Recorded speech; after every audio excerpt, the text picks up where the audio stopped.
On today's show, we brought Ian Walsh from our Philadelphia office down to Maryland to collaborate with all of us. And we've got some really interesting stories about how both of us quit our jobs early on and became full-time real estate investors. And we've got some tips to show you exactly how to do it yourself. Check it out right now.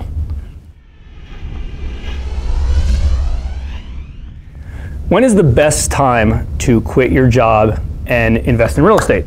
It's a common theme that we hear all the time. I'm Jason Balin. This is my partner, Ian Walsh. We are actually in two different offices, but today we're lucky enough to be in the same room and share some insights. So on a regular basis, we know a lot of investors and a lot of you out there. You may be newer to real estate investing, you want to get into it, you're not really sure where to get started, and we talk about that a lot. And we also talk to our audience that has done a lot of deals, and they're full-time real estate investors. But there's a lot of people that are stuck right in between. Maybe you flipped a house, maybe you own a rental property, and maybe you have a few deals going on, but you also have a full-time job. And maybe you're a little scared. You're not exactly sure what to do. I love real estate investing. I want to flip houses. I want this to be my primary income. I don't like what I'm doing in my primary job, but I'm scared and I don't know when the best time to do so is. And I guess the real easy answer is, and we're going to expand on this a lot as we have this conversation over the next few minutes, but I guess the easiest answer is make sure you're in a financial position where you can afford to quit your job and take the risk into the hurdle of doing real estate full time, and obviously having the time to do it. And again, there's never going to be the perfect time. You're never going to have a stockpile of cash that you can live on forever to take that plunge, but make sure you're kind of in a position, you have all your bills kind of lined up and money is set aside at least for the first few months, and then you kind of take the plunge into the next step. Yeah, if I to add to that, Jay, I just draw from my own experience. I'm sure if you remember back when you became a full-time investor, there's a juggle that you go through.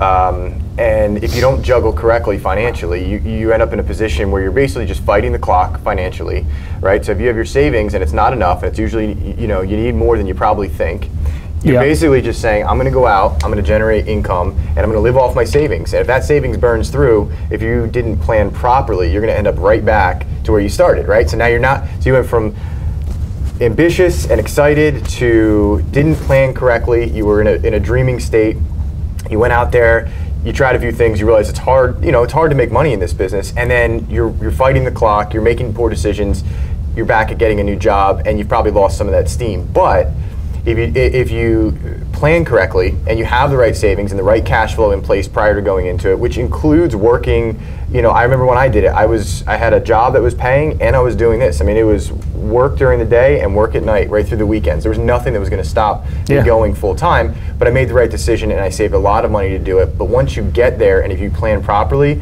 you can continue that momentum of like the hopes and dreams and passion that you have to be in real estate investing moving forward and stay there, as opposed to getting set back because you didn't plan properly. So I think it's really important to do that. Yeah, and also I think it all starts with mentally telling yourself like, this is the right time, even though there's never the right time.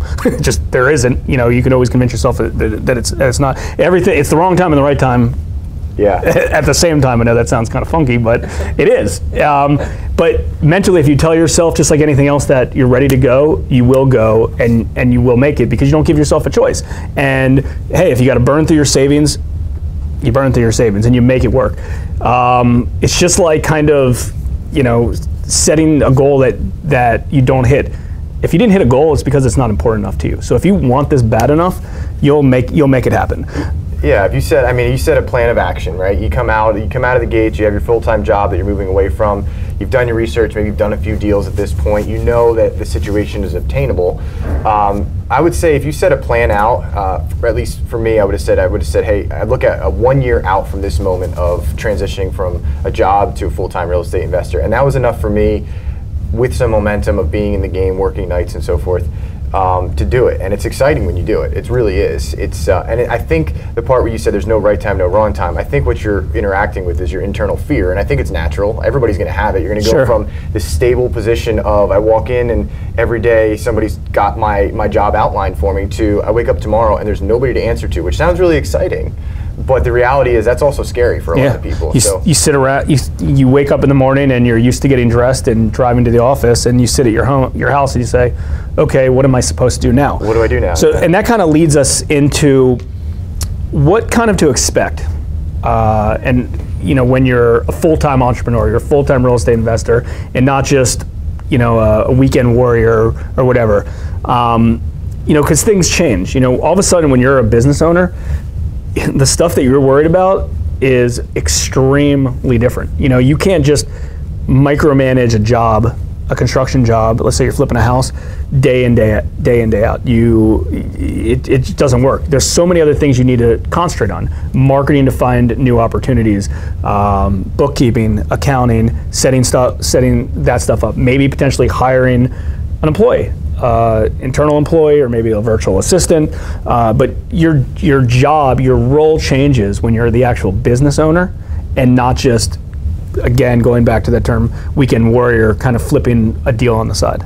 Yeah, so and it's interesting you say that. So we talk about being in real estate investing, but that's just the widget, right? Really what you're saying is I'm leaving my full-time job to run a business. Yep. For most people, I mean, 99% of the people that get into real estate investing are really getting into running a business where the real estate is the widget that you're creating or doing whatever with. So that is the reality of the situation. After you learn how to do, create the widget, flip the house, lend the money, whatever it may be, you have to then structure a business around you and become a business owner. You're really engaging in becoming a business owner at that point. And again, and like you just said, related to the word business owner, I mean, real estate is just the trade, it's just the business that you're in, or it's just the widget that you're selling. But you know, it doesn't matter whatever type of business you're in, it doesn't really matter.